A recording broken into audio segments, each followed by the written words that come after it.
The next step after the metal work, you gotta glaze it or bondo it, get the body filler, make it look right.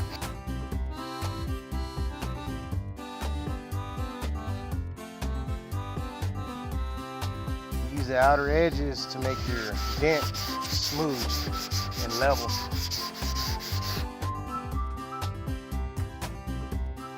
The black powder that I have in here is a guide coat that helps you show where your low spots are.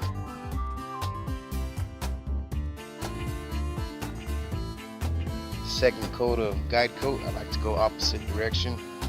That way it ensures that the dent is out completely.